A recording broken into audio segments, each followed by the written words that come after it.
background noise or any kind of distractions? Is there a particular form of communication to let them know? That's a great question, Wendy, and to be honest, I'm not aware of a universal format. I've talked to 3 carriers this week on behalf of clients, and they all have their own. I know Sedgwick is a pretty big claims management company. They have an online portal. I've seen it, in passing, but what they told my client is that you just go online and you let us know on the online portal. Some of the other ones that they just wanted a phone call and they wanted to ask a few questions. Okay, did they say anything about it being work related? Have you had any other ones? So there's a lot of questions that they're going to ask. I think they're kind of caught, they're kind of trying to conform on the insurance company side as well as to how to comply with this. So a lot of them are, one company was even like, huh, why are you telling me this? Like, well, it's just we're in California. Remember, there's a new law. Oh yeah, I heard something about that. So this is pretty brand new. So just put it on your radar and make sure that it's something that you are mentioning to them. And you just don't want to get caught, off guard, right? My fear as an attorney is going to be, something to where you forget to disclose, and then the insurance company is going to then tell you that they're not covering it because you didn't meet the disclosure requirements. Okay. Yeah, so I think that's a great question too about the DWC1. If they tell you that that they've tested positive, yeah, you might want to just go through your protocol. Hey, I'm not sure if it's work related or not, right? Obviously, I don't think so. The employee might tell you right off the bat, no, it's not work related, but I think that's up to your carrier. In the past, I've heard carriers say, hey, we want you to be proactive. And look, I'm not an insurance professional. I'm just speaking from experience on helping some of our clients deal with this. But I've heard some of them say, hey, we'd rather be safe than sorry. Go ahead and send them the DWC1. Let them know that workers' comp is available if they feel that it's work related. Right? But then some of our clients are scared to death of doing that. Like, I don't want to, point them in that direction and have all these claims now that I have to deal with. But look, there's a reason why we have insurance, why we pay such a huge expense to workers' comp.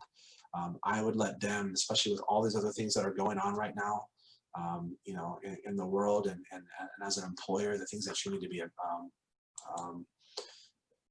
out in front of. Workers' comp is not necessarily one that's on my radar. I just say that's why I have a broker. Let them just go and handle that.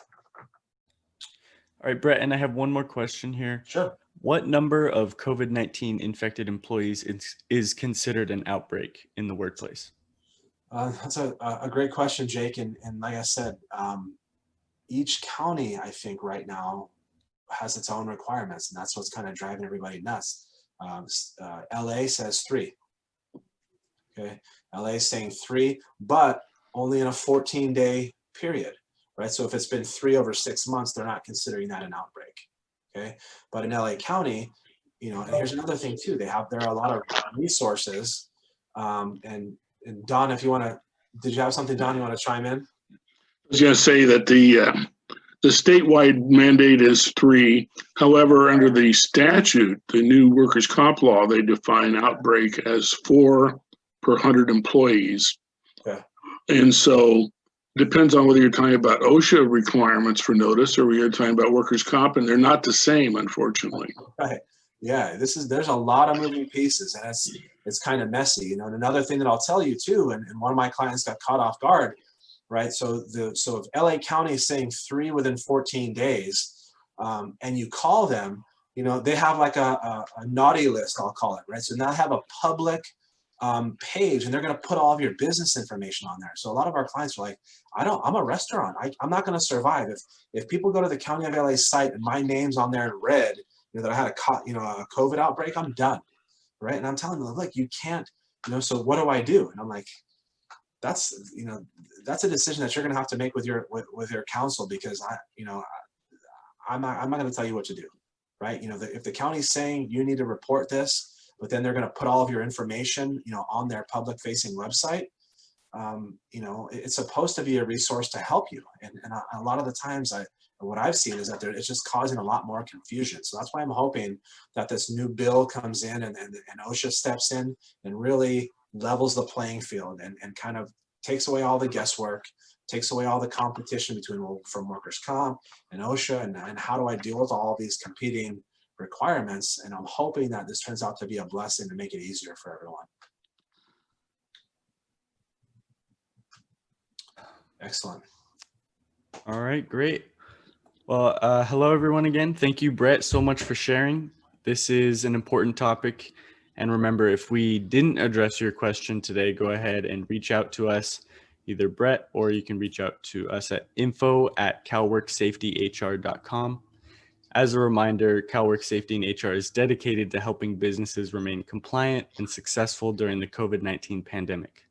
This crisis is a challenge for everyone, and we hope the presentation today provides valuable and useful information for your company. I'm going to go ahead and upload this webinar to our YouTube channel if you want to go back and look through the information again.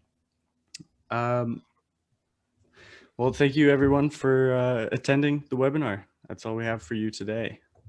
Thank you guys for having me. Don, Jake, Cindy, and team, thank you guys. It's my pleasure. I did put my email address in the chat box again. So you'll see it from CalWorks Safety and HR. But again, I'm available. So send me an email and you have my commitment that I will get back with you as soon as possible to walk you through any concerns that you might have. But enjoy the rest of your Thursday, guys. Take care. Great. Thanks. All right.